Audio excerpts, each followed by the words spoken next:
ایک دفعہ کا ذکر ہے کہ ایک بندر ندی کے کنارے ایک درخت پر رہتا تھا۔ بندر اکیلا تھا کیونکہ اس کا کوئی دوست یا خاندان نہیں تھا، لیکن وہ خوش اور مطمئن تھا۔ درخت نے اسے کھانے کے لیے کافی میٹھا جامن کا پھل دیا۔ اس نے اسے دھوپ سے سایہ اور بارش سے پناہ بھی دی۔ ایک دن ایک مگرمچھ دریا میں تیر رہا تھا۔ وہ بندر کے درخت کے نیچے آرام کرنے کے لیے کنارے پر چڑھ گیا۔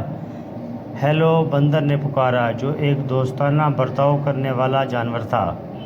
ہیلو، مگرمچھ نے حیران ہوتے ہوئے جواب دیا، کیا تم جانتے ہو کہ مجھے کھانا کہاں سے مل سکتا ہے؟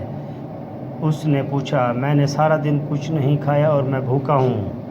اب آپ سوچ رہے ہوں گے کہ مگرمچھ بندر کو کھا جانا چاہے گا، مگر یہ بڑا ہی شفیق اور شریف مگرمچھ تھا اور یہ خیال کبھی اس کے دماغ میں نہیں آیا۔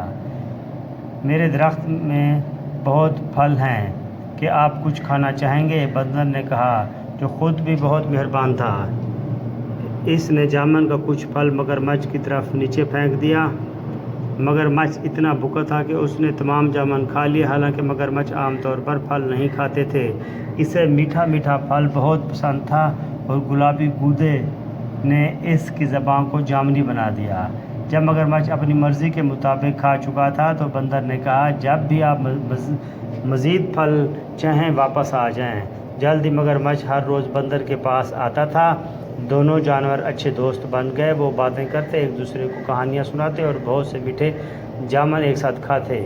ایک دن مگرمچھ نے بندر کو اپنی بیوی اور خاندان کے بارے میں بتایا۔ بندر نے کہا، آج واپس جاتے وقت اپنی بیوی کے لیے بھی کچھ پھل لے جانا۔ مگرمچھ کی بیوی کو جامن بہت پسند آئے۔ اس نے پہلے کبھی اتنی میٹھی چیز نہیں کھائی تھی، لیکن وہ اپنے شوہر کی طرح مہربان اور نرم مزاج نہیں تھی۔ اس نے اپنے شوہر سے کہا، تصور کیجئے کہ بندر جب یہ جامن روزانہ کھاتا ہے تو اس کا ذائقہ کتنا میٹھا ہوگا۔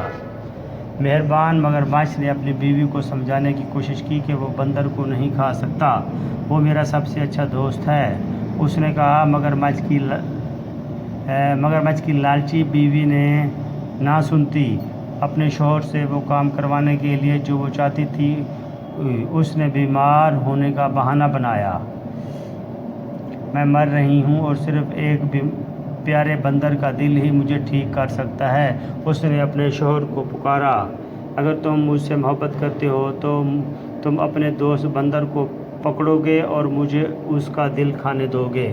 بیچارے مگرمچھ کو سمجھ نہیں آ رہی تھی کہ وہ کیا کرے۔ وہ اپنے دوست کو کھانا نہیں چاہتا تھا، لیکن وہ اپنی بیوی کو مرنے نہیں دے سکتا تھا۔ آخرکار اس نے فیصلہ کیا کہ اسے کیا کرنا ہے۔ وہ اگلی بار جب وہ بندر کے پاس گیا تو اس نے اس سے کہا کہ وہ اس کی بیوی سے ملنے آئے، کیونکہ وہ جامن کے خوبصورت پھل کے لیے ذاتی طور پر اس کا شکریہ ادا کرنا چاہتی تھی۔ بندر خوش ہوا، لیکن کہا کہ وہ نہیں جا سکتا کیونکہ وہ تیرنا نہیں جانتا تھا۔ اس کی فکر نہ کرو، مگرمچھ نے کہا، میں تمہیں اپنی پیٹھ پر لے جاؤں گا۔ بندر راضی ہو گیا۔ مگرمچھ پیٹھ پر کود کر بیٹھ گیا۔ چنانچہ دونوں دوست گہرے چوڑے دریا میں چلے گئے۔ جب وہ کنارے اور جامن کے درخت سے بہت دور پہنچے تو مگرمچھ نے کہا، مجھے بہت افسوس ہے، لیکن میری بیوی بہت بیمار ہے اور کہتی ہے کہ بندر کا دل ہی اس کا علاج ہے۔ مجھے ڈر ہے کہ مجھے تمہیں مارنا پڑے گا، حالانکہ میں تمہاری باتوں کو یاد کروں گا۔ بندر نے جلدی سے سوچا اور کہا، پیارے دوست، مجھے تمہاری بیوی کی بیماری کا سن کر بہت افسوس ہوا۔ مجھے خوشی ہے کہ میں اس کی مدد کر سکوں گا، لیکن میں نے اپنا دل جامن کے درخت میں چھوڑ دیا ہے۔ کیا آپ کو لگتا ہے کہ ہم واپس جا سکتے ہیں تاکہ میں اسے لا سکوں؟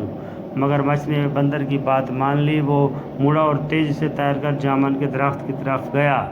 بندر اس کی پیٹھ سے چھلانگ لگا کر اپنے درخت کی حفاظت میں چڑھ گیا۔